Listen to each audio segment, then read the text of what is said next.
In this episode of Restore It, we carry on removing parts from the Mercedes to get it ready for the paint and bodywork, one of which we make a start on this episode. Because the owner wanted the engine bay painted along with the rest of the car, the plan was to strip as many parts as we could with the dash still in place.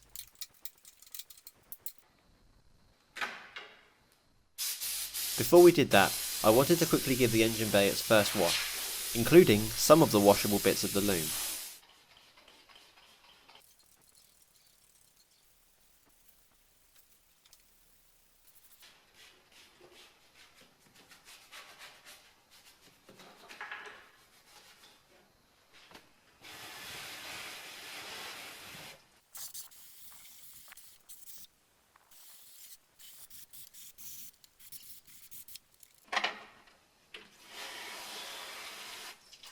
Once it was dry, we started removing parts.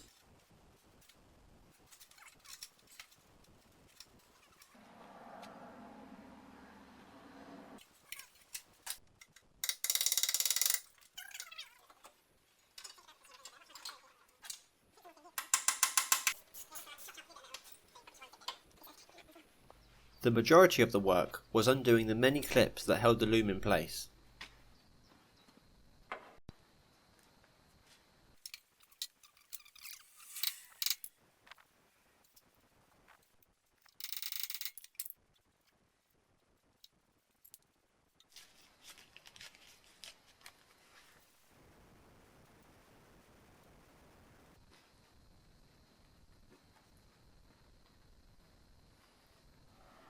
One thing that gave us a hard time was this bonnet latch. 3 of the bolts were fine, but one just wouldn't move.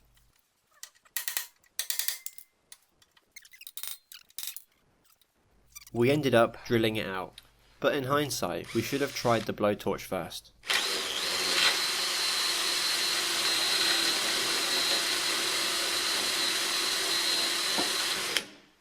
But I guess it's not too bad having to replace one of 4.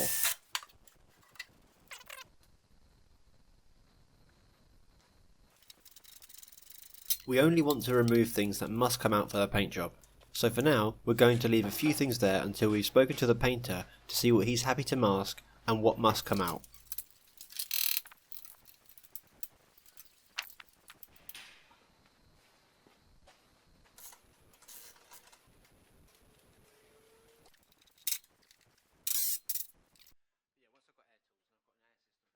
If you remember back to episode 1 of this series, I showed you this rust spot. In order to fix this correctly, the dashboard needs to come out, and so does the carpet for the welding work on the underside of the car. To make removing the dash and centre console easier, we first remove the front seats.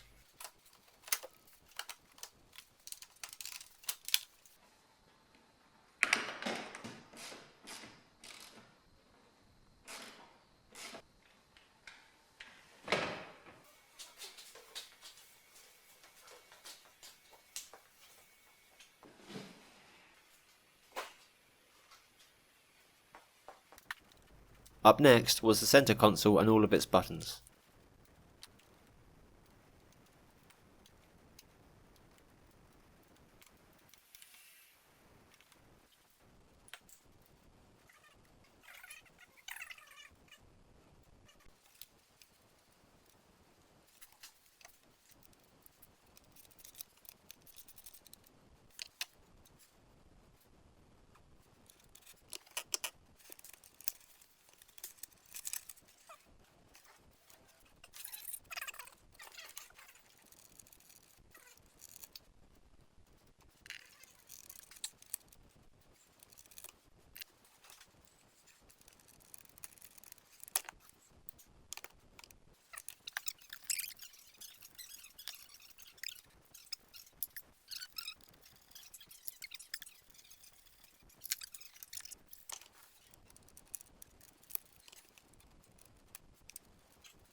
Going back to episode 1 again, I saw that the glove box was sagging on what was otherwise a perfect dash, so I was keen to get this fixed. So I decided to give it a go whilst it was still attached to the car. I found out that the latch was only being held on with one screw, but once properly attached, the sag was still there. I eventually realised that the sagging was caused by the wear on the part of the latch that the front panel clips into, so I immediately resorted to a hammer to fix the issue.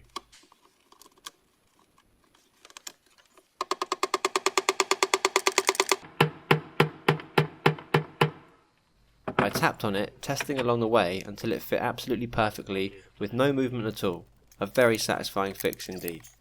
Whilst I was doing that, James removed the steering wheel and made a start on disconnecting the tricky handbrake. For me, removing a dash is always a bit of a ball ache. There are so many things to think about, so many things to unplug.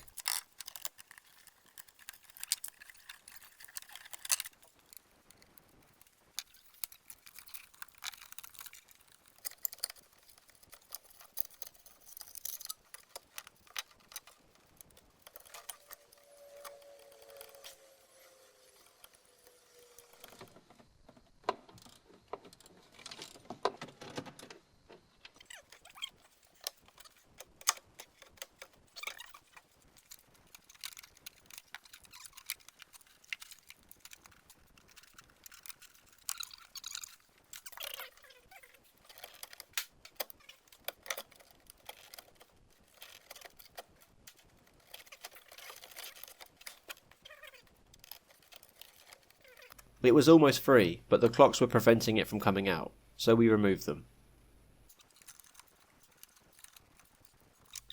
After a lot of wiggling and back and forth, it was finally out. We then put the steering wheel back on to make the car easier to move.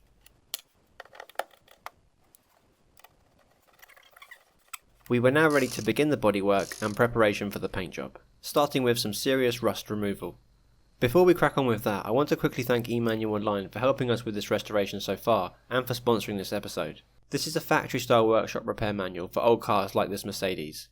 This is exactly what the technicians use at dealerships when they carry out work on customers' cars. Step-by-step instructions with pictures and talk specs covering everything you need to know about that particular vehicle. These manuals will show you how to do practically any job you can think of, and they'll also tell you if you need special tools or equipment. And what's really great is that you can get a manual for almost any car in existence. So check it out at the top of the video description. These things are usually only around $20, but I'm going to leave a discount code down there for 30% off your entire order. They truly are invaluable pieces of information that can save you a ton of money and give you the knowledge and confidence to do jobs like this at home. Thanks to Emmanuel Online for sponsoring this episode and helping people like you and me to better understand our cars. Let's take a look at this Mercedes' serious rust issues. This next section is pretty self-explanatory. I go around the car looking for any signs of rust and then use both a flap disc and a wire wheel to take it back to bare metal and see where the rust stops. Originally, the plan was to repair just 4 spots in the 4 corners of the car. That soon went out the window as soon as the car was up on the lift and I could easily see the actual amount of work that was required. So as a first example, this is the state of the rear left arch. Not the worst, but not the best. I began with the wire wheel and quickly moved on to the flap disc.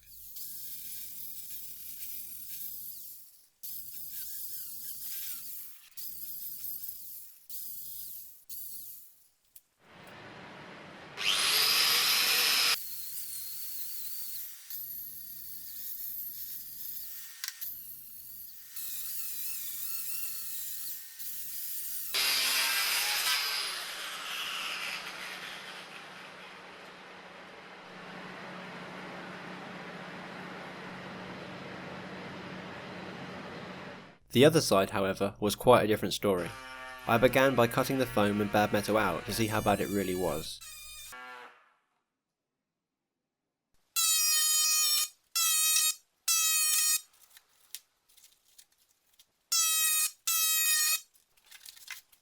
At this point I was starting to think about a complete sill replacement, but wasn't sure the owner wanted this, so I just focused on removing most of the bad bits to see what was left.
Believe it or not, the rear right of the rear arch was the same as the left. Buggered.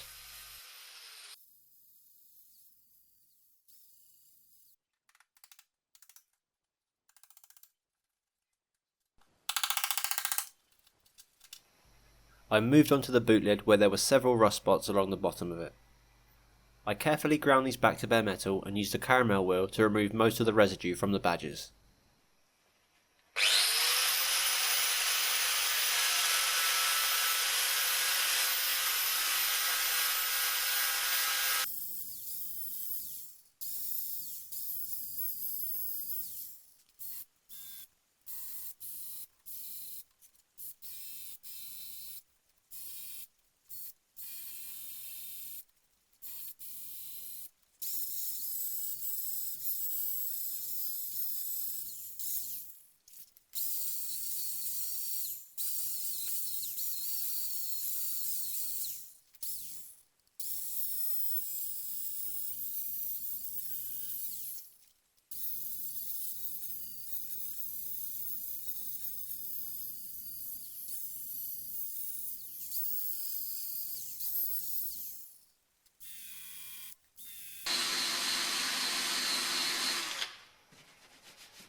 So here on the left sill, I could clearly see some foam, but I wasn't expecting what actually came out of it.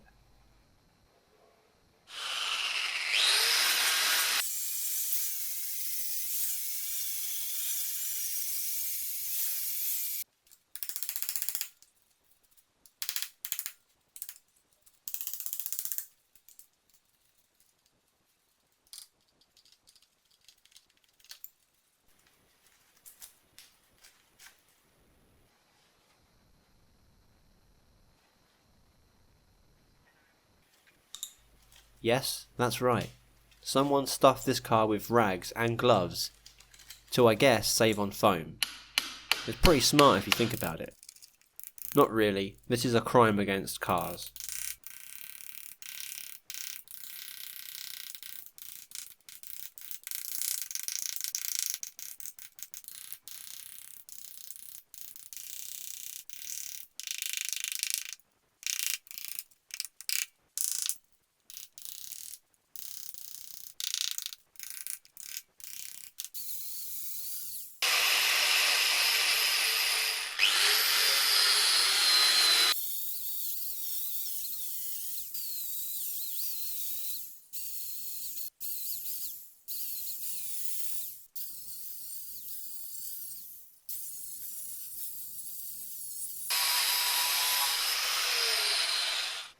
Moving on to the front of the right sill, I think this one is the worst of the four.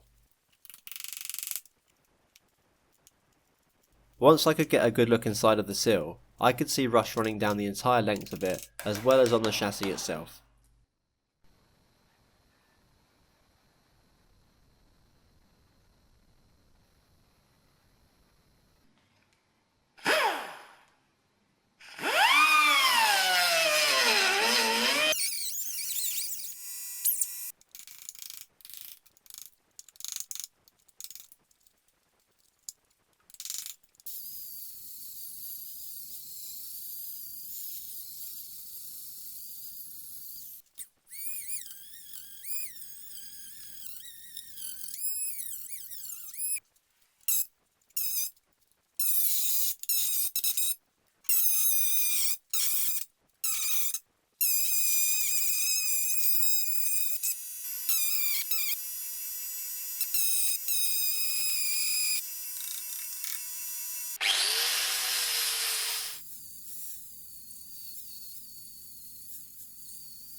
So at this point, I spoke to the owner and he agreed that the sills should be replaced.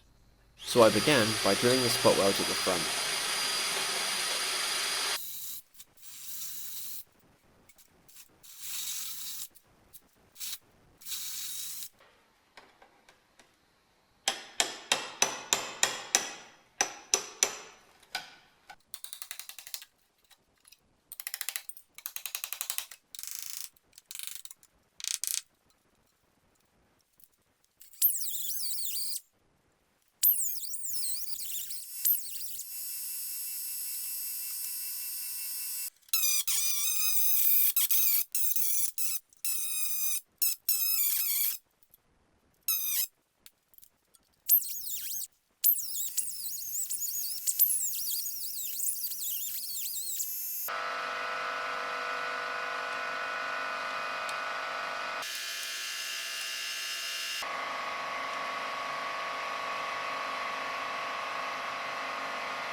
So with the majority of the worst bits cut out and the new seals and rear arches on their way, I wanted to test out my welding skills by doing a small patch on the lower rear right quarter panel.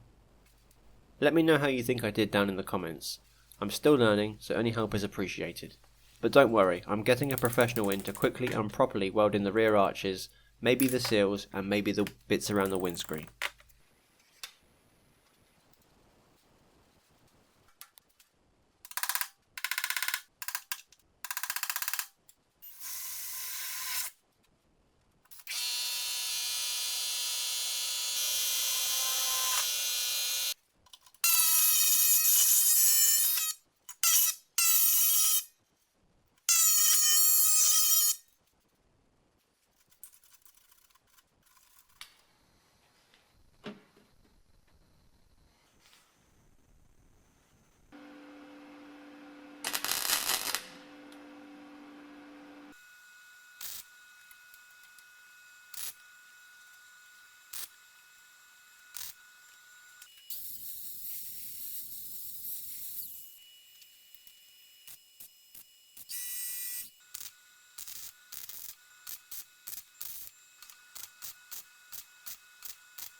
Overall though, I think not too bad for my first time back in 6 months.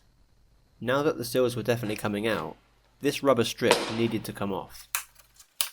And it looks like they'll need to be replaced with new ones as they're heavily cracked.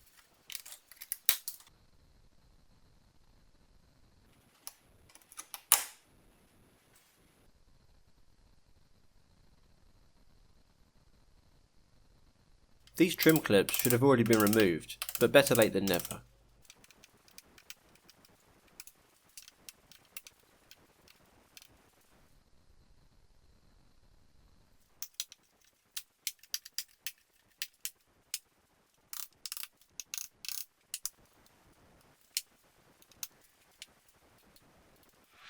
I wanted to get a good look at all of the spot welds holding in both of the seals, so I used an oscillating tool with a scraper to make removing the underseal a little bit easier. This was a very messy and time consuming job.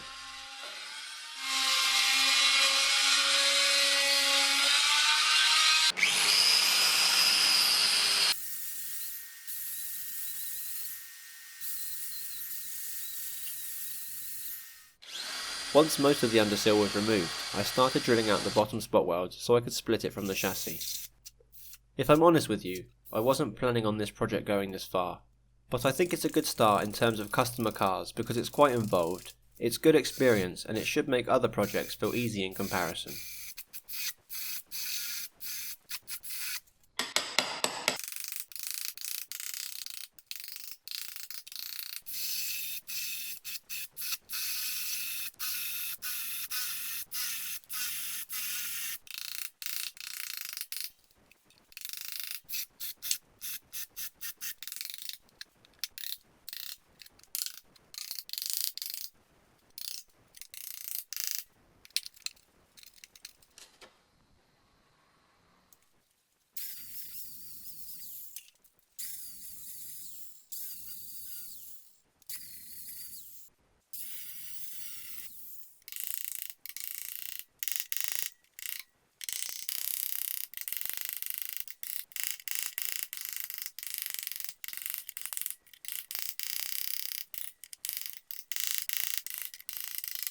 Towards the end of the day, I had the right seal about 40% of the way out.